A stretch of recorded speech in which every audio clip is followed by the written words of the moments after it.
দীর্ঘদিনের বকেয়া বিদ্যুৎ বিল না মেটানোর খেসারত দিতে হলো উত্তর দিনাজপুর জেলার ইসলামপুর শহরের ছৌচিয়া এলাকার বাসিন্দাদের। বহু পরিবার দীর্ঘদিন ধরে বিদ্যুৎ বিল জমা না দেওয়ায় বকেয়ার পরিমাণ দাঁড়িয়েছিল লক্ষ লক্ষ টাকা। বকেয়া আদায়ে এবার কড়া পদক্ষেপ নিল বিদ্যুৎ দফতর।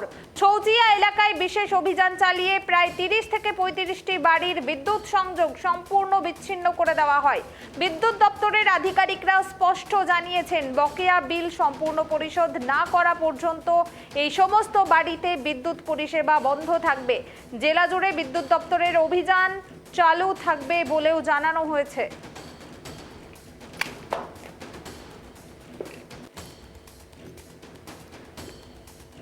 বিস্তারিত জানবো এই মুহূর্তে আমার সঙ্গে টেলিফোন লাইনে রয়েছেন আমাদের প্রতিনিধি সচিন। সচিন, ইসলামপুরে লক্ষ লক্ষ টাকা বিদ্যুতের বিল বাকি, অ্যাকশনে বিদ্যুৎ দপ্তর, কি অভিযোগ রয়েছে এবং কি কারণে এত টাকা তারা এতদিন পরিশোধ করেননি, কি জানা যাচ্ছে এবং বিদ্যুৎ দপ্তরের আধিকারিকরাই বা কি জানাচ্ছেন? দেখো, তোমাকে প্রথমেই জানিয়ে রাখি, ইসলামপুর শহরের ছৌচিয়া এলাকায় একাধিক বাড়ির বিদ্যুৎ সংযোগ কিন্তু বিচ্ছিন্ন করে দেয় বিদ্যুৎ দপ্তর।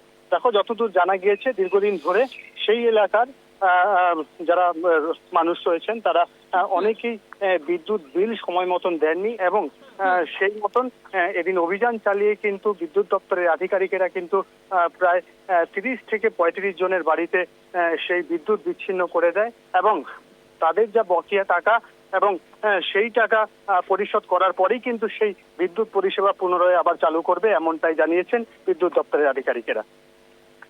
কত কত বাকি আছে বিদ্যুতের বিল তাদের? দেখো, এখনো পর্যন্ত যেটা জানা গেছে, যেহেতু তারা বেশ কিছুদিন ধরে সেই বকেয়া টাকা পরিশোধ করেনি, সেই কারণে কিন্তু তাদের কারো 50,000 টাকা, কারো 1 লাখ টাকা, এইভাবে কিন্তু বেশ প্রায় লাখাধিক টাকা কিন্তু এই বকেয়া রয়েছে। বিদ্যুৎ সংযোগ বিচ্ছিন্ন করার আগে কি কোনো নোটিশ দেওয়া হয়েছিল তাদেরকে? দেখো, এর আগে বহুবার তাদেরকে জানানো হয়েছিল, তবে তারা কিন্তু সেই সময় মতন বিদ্যুৎ বিল, তারা বকেয়া বিদ্যুৎ বিল পরিশোধ করেনি। তারপরেই কিন্তু অভিযানের নামে বিদ্যুৎ দপ্তরের আধিকারিকরা তারপরে একে একে কিন্তু সেই বিদ্যুৎ কিন্তু বাড়ির যেই কানেকশন তা কিন্তু বিচ্ছিন্ন করে দেওয়া হয়। সচিন, বর্তমানে কতগুলো বাড়ির বিদ্যুৎ সংযোগ কাটা হয়েছে? দেখো, আমরা কথা বলেছিলাম, তারা কিন্তু জানিয়েছিল প্রায় 10 থেকে 12টা বিদ্যুৎ কিন্তু বাড়ি থেকে বিচ্ছিন্ন করে দেওয়া হয় এবং তা কিন্তু ধারাবাহিকভাবে চলতে থাকবে এবং তাদের কাছে যা লিস্ট রয়েছে তা প্রায় 30 থেকে 35 জনের এরকম বাড়ির লিস্ট রয়েছে এবং ধীরে ধীরে তারা সমস্ত কিন্তু যারা বকেয়া এতদিন ছিল তাদের কিন্তু সমস্ত যে বিদ্যুতের যে কানেকশন তা কিন্তু বিচ্ছিন্ন করে দেওয়া হবে। সচিন, দীর্ঘদিনের এই যে বকেয়া বিলের জেরে বিদ্যুৎ দপ্তরের এই কড়া পদক্ষেপে এলাকাবাসীর কি প্রতিক্রিয়া? দেখো, এই ঘটনা সামনে আসতেই কিন্তু এলাকায় ব্যাপক চাঞ্চল্য ছড়িয়ে পড়ে যে এত বকেয়া কতদিন থেকে ছিল, তারা কি আগে কেন তারা সেই বকেয়া বিল তারা জমা করেননি। যাদের দেখো, যতদূর জানা গেছে যাদের বকেয়া রয়েছে তারা কিন্তু স্বাচ্ছন্দ্য রয়েছেন, তাদের কিন্তু যে পারিবারিক যে স্বাচ্ছন্দ্য তা কিন্তু রয়েছে, তারপরেও কিন্তু তারা কেন সেই পরিশোধ করেননি বকেয়া বিল, এই নিয়েও প্রশ্ন উঠছে। তবে রীতিমতো এই ঘটনার সামনে আসতেই একটা চাঞ্চল্য সৃষ্টি হয়েছে এবং ধীরে ধীরে অনেকেই কিন্তু যে বকেয়া বিল তা কিন্তু পরিশোধ করতে শুরু করেছে। বেশ, ধন্যবাদ সচিন।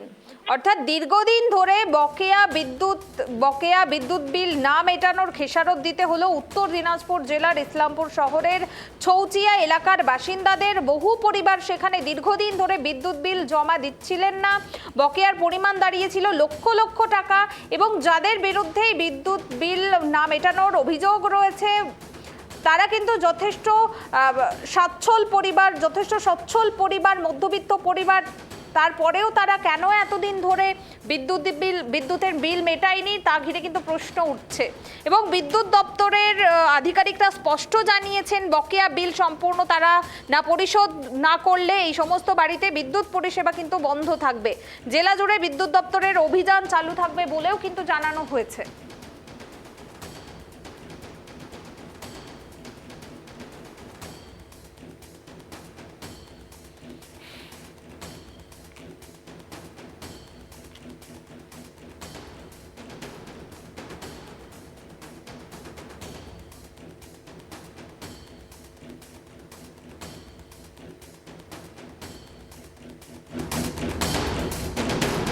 এখন 10টা বাড়িতে করেছি, প্রায় 10 থেকে 12 লাখ টাকার ইনভলভমেন্ট। আরও যাচ্ছি, আরও এরকম কতগুলো বাড়ি আছে যেখানে মনে হচ্ছে আপনাদের এই এলাকায় যে হচ্ছে ইলেকট্রিসিটি কানেকশন কেটে দেওয়া যেতে পারে? প্রায় 30-35টা বাড়িতে আছে। 30-35টা বাড়ি। স্যার, এদের কতদিন ধরে বিল বাকি ছিল সে বিষয়ে একটু? আচ্ছা, বিভিন্ন, কারো 6 মাস, কারো 9 মাস, কারো 6 বছর, 5 বছর। এরা কি ইলেকট্রিসিটি দিত না স্যার? না।